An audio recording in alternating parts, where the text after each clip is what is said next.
The debate over Bharat Ratna to Savarkar has reignited. That's correct. Now, the war of words had erupted between the opposition Congress and the ruling BJP over RSS chief's comment on Savarkar.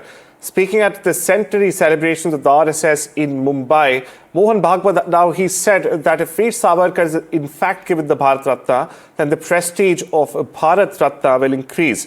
Now, the RSS chief's statement has drawn sharp and stark criticism from the Congress party, which has now in fact questioned the very merit of this demand. Now, the Congress party argues that the two-nation theory was in fact given by Savarkar, and therefore there is just no justification whatsoever for conferring the Bharat Ratna on him. Meanwhile, he's also slammed the Congress, saying that Savarkar fought for freedom, and there's of course no match for Savarkar's fight in the freedom struggle. We get you the war of words that ensuing. Swatantryaveer Savarkar को भारत रत्न देने में देरी क्यों हो रही है? उस समिति में मैं नहीं हूं, लेकिन कोई मिला तो मैं पूछूंगा।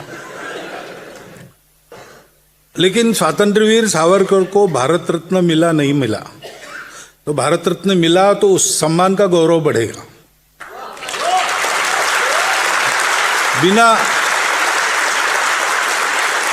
बिना उस सम्मान के ही वो लाखों करोड़ों हृदयों के सम्राट बने हैं।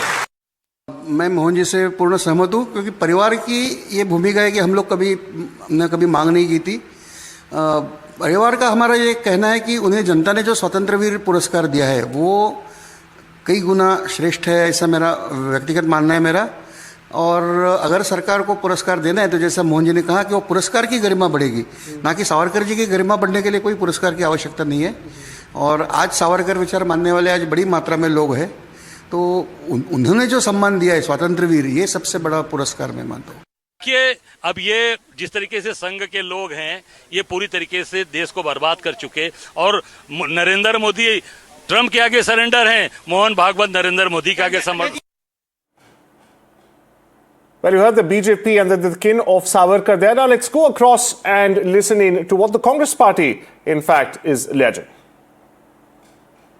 एक ऐसा संगठन जिसका राष्ट्र निर्माण में कोई योगदान नहीं रहा है, जब से इनका इतिहास शुरू हुआ है तब से गद्दारी का इतिहास है। इस व्यक्ति को आप सुनते क्यों हैं, मुझे ये नहीं समझ में आता। रही बात सावरकर की है, तो अब माफी मांगने वालों को भारत रत्न मिलेगा, तो आप सोचिए जो लाखों लोग भारत की आजादी के लिए जिन्होंने अपनी कुर्बानी दी, उनकी आत्मा पर क्या गुजरे। वीर सावरकर जी ने जिस प्रकार से देश की आजादी के लिए लड़ाई लड़ी और 3 उम्र कैद की सजा उन्होंने काले पानी में काटी, इसलिए उनका कोई दूसरा सानी नहीं है देश की आजादी की लड़ाई के मामले में। उनको भी भारत रत्न मिलना चाहिए।